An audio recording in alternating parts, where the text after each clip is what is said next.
अब आइए मार्केट्स पर और बात करते हैं कि आखिरकार आपको किन लेवल्स पर नज़र रखनी है।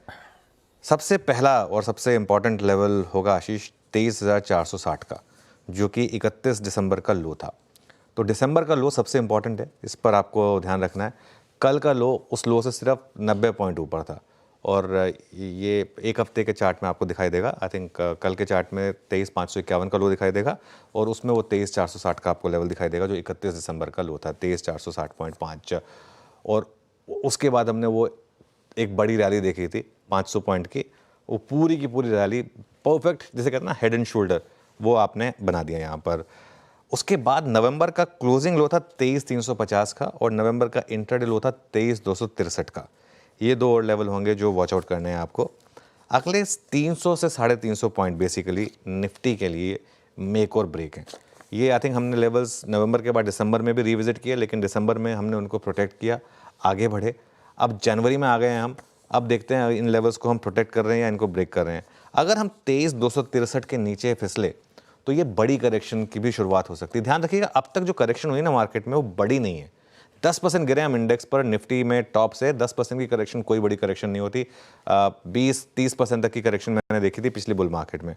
तो अगर 23,263 के नीचे फिसले हम तो 22,500 तक का एक रास्ता ओपन हो सकता है निफ्टी में। ऑब्वियसली ये सारे की सारी थ्योरीज हैं, one step at A time, one day at A time.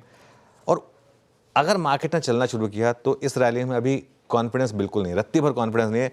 आप सोचिए थर्सडे की 450 पॉइंट की रैली को मार्केट को गंवाने में 2 दिन लगे।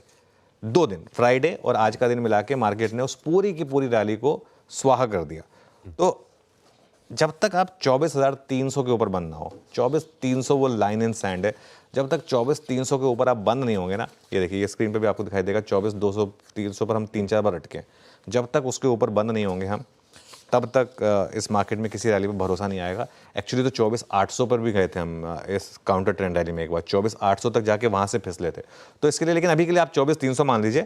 जब तक 24,300 क्रॉस ना हो आशीष, तब तक मैं तो किसी रैली पर फुल कॉन्फिडेंस रखने वाला हूँ नहीं यहाँ पर। 24,300 एक बार वो लेवल और उसके बियॉन्ड कामकाज करना शुरू करें तब तो लगेगा कि दमखम लौट आया है, अदरवाइज फ्रेजाइल है भारतीय बाजार। ऐसे में अब मैंने अपफ्रंट टीज तो कर दिया, तोड़ ही देता हूँ। सबके जहन में सवाल है, वो इन्वेस्टर फ्रेटर्निटी और जो ट्रेडर बंधु हैं। तो पहले एक काम करते हैं इन्वेस्टर्स, बिल्कुल इस समय इस तरह के मूड माहौल के बीच में, इस तरह के डैमेजेस के बीच में इन्वेस्टर्स क्या करें? बिल्कुल। और देखिए आपने सही कहा, पोर्टफोलियोज अब सबके हर्ट, कल तो सबके हर्ट, कल बहुत पेनफुल था। और मैं एक बात बताऊँ, ऐसी मार्केट में अगर मैं कह दूँ ना चलिए कोई फर्क नहीं पड़ता, अरे जिसका पैसा जा रहा है ना उसको फर्क पड़ता है, जिसका पैसा लगा हुआ है ना उसको पेन हो रहा है।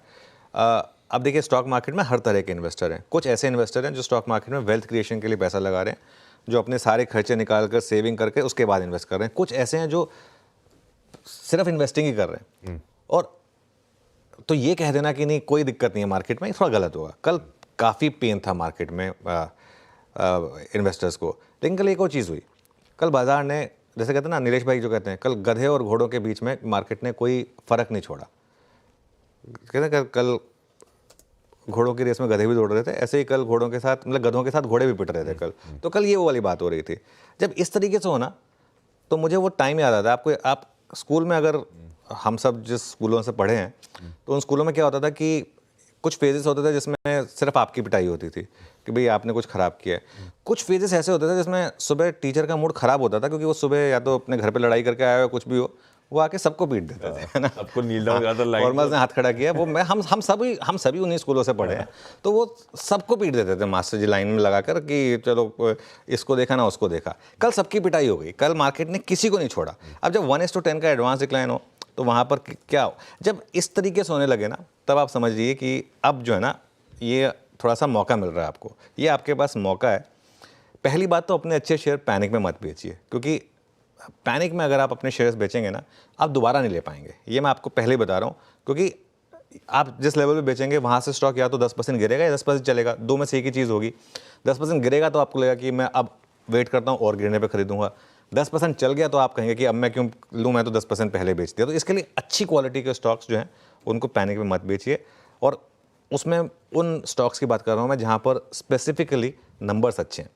जहां पर नंबर्स अच्छे हैं, अर्निंग्स में कोई प्रॉब्लम नहीं है, बस उस लिस्ट को तैयार रखिए और वहां पर आप अच्छी क्वालिटी के स्टॉक्स को ऐड करिए। मेरा एक कोट है मार्केट का जो मैं बार बार यूज करता हूं कि bear markets are the best time to buy your regrets and bull markets are the best time to sell your mistakes.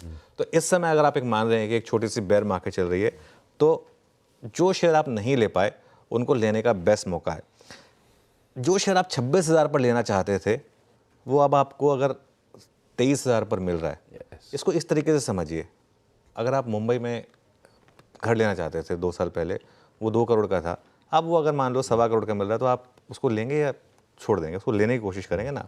तो उस तरीके से इसको समझिए। अब आप, हाँ, एक चीज़ का ध्यान रखिए, ये स्टॉक मार्केट का रूल है, आप जहाँ पे भी स्टॉक लेंगे वो वहाँ से हो सकता है 5-10% गिर जाए। ये एक पेन अगर आप ले सकते हैं तभी इन लेवल्स पर अपने स्टॉक्स ऐड करिए। और ये मैं प्योरली उन लोगों के लिए बोल रहा हूँ जो प्योरली इन्वेस्टर्स हैं और जो लेने के बाद रोज़ अपना डीमैट एलोकेशन और रोज़ अपना मार्क टू मार्केट नहीं चेक करते हैं, ये उनके लिए बेसिकली।